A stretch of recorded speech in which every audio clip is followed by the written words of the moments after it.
Hey, what's up, you guys? It's your girl Ash, tuning back in with another video. Thank you guys so much for tuning back into my channel. I really appreciate it. Y'all, if you guys don't mind, go ahead and hit that like button, hit that subscribe button, and push the notification bell so that you guys can get updates on my future content, because I will be dropping plenty more videos out throughout the season. I have a couple more things that I want to talk about outside of the Hawks. I want to talk about UGA. I want to talk about the SEC championship. There's other things I want to talk about. I don't want to talk about the Falcons because really there's nothing to talk about there. But y'all go ahead and just push that button so y'all can get up to date with everything Georgia sports. So without further ado, you guys, today we are going to talk about the 7-game win streak that the Atlanta Hawks are on. I know y'all see that, right? I know y'all see that. I'm not gonna lie, guys.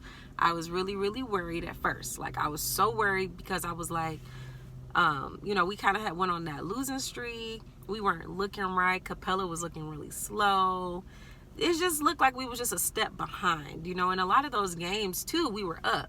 I remember at least a couple of them we were up by like 15, 13, double-digit points.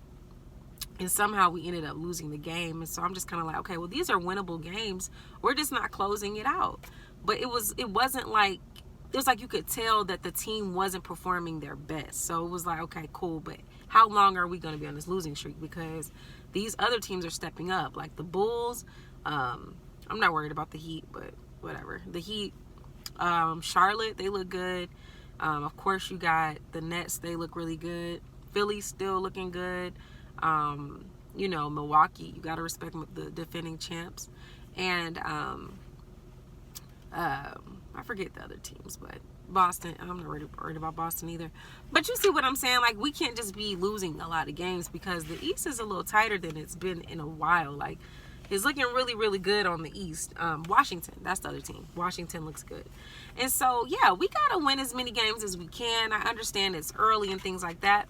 But we have overcome the losing streak, and we have turned that into a 7-game win streak. Hopefully, it'll be an 8-game win streak after we hopefully demolish the New York Knicks tonight.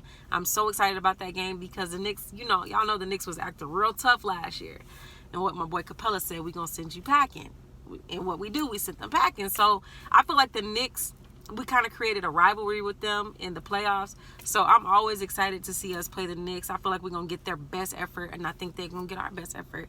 And I think our best effort is better than their best effort. So it should end in a dub. It should end in a dub, in my personal opinion. If you think otherwise, let me know. But for me, I think our team is just better than them overall. Nonetheless, y'all, like, I'm super excited about the Hawks and the chemistry and just the way that we've been looking. I have to give some stats from our last game. Who did we just play yesterday? Memphis. We just played Memphis yesterday. So Clint Capella, 23.17 rebounds. Clint Capella has stepped his game up. He also had 1 steal, 3 blocks to go along with that. But let me tell y'all the thing that was the most outstanding stat for me. It was the 78% from the field on 11 of 14 shooting, right? And so I'm not gonna lie, I didn't watch the game, but I did go back and look at the stats and the plus minus and everything like that. And I was looking at Capella and I'm like, wow, this man really shot 78% from the field, but he shot 14 times. So I'm pretty sure they were all like baskets, like they were near the goal and things like that.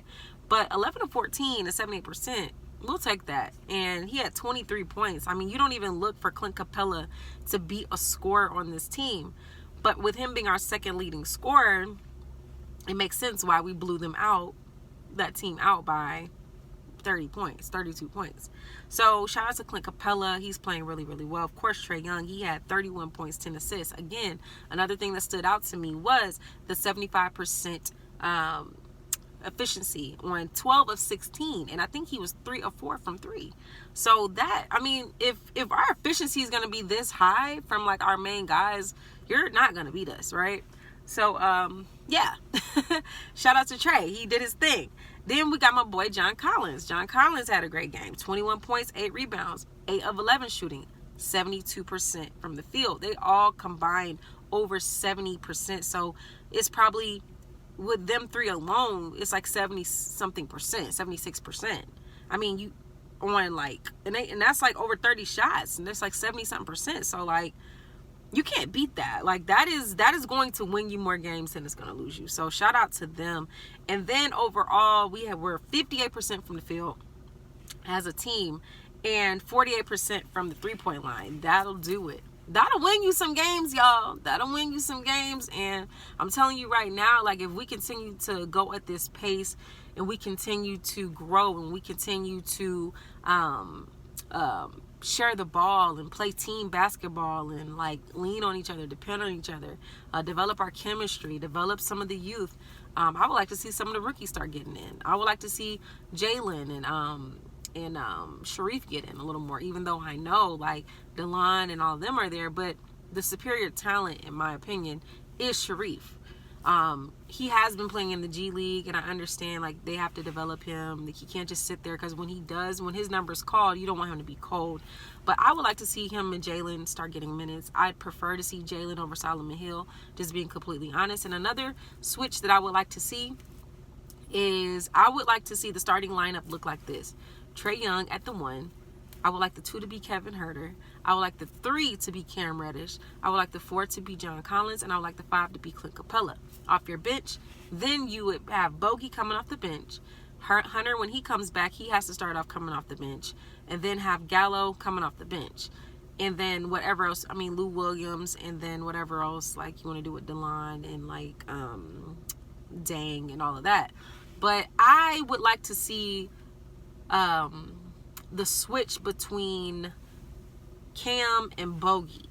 I want to see Cam starting, and I want to see Bogey coming off the bench. However, I understand the logic, because if you don't have a point guard, to me, DeLon is not a great facilitating point guard. And Bogey, to me, plays better with a facilitating point guard. Bogey can score on his own. He can get his own shot, but I think he does a lot better if he has someone who facilitates and passes him the ball. Whereas Cam, he doesn't necessarily need that. Cam can still get buckets on his own. I mean, so I understand why you have Cam coming off the bench, and I'm honestly okay with it, but I'd like to see him starting, you know, at some point. But for me, the only way I would have Bogey even coming off the bench is if you add a facilitating point guard alongside him, i.e. At some point inserting Sharif Cooper into this mix. That's just my personal opinion. Let me know what y'all think. We are on a 7-game win streak, baby. Let's get it. And on top of that, y'all, we play the Knicks tonight. Let me know what y'all think. I think we're going to dust them. I think we got them at least by 15. What y'all think? Let me know below. All right, peace.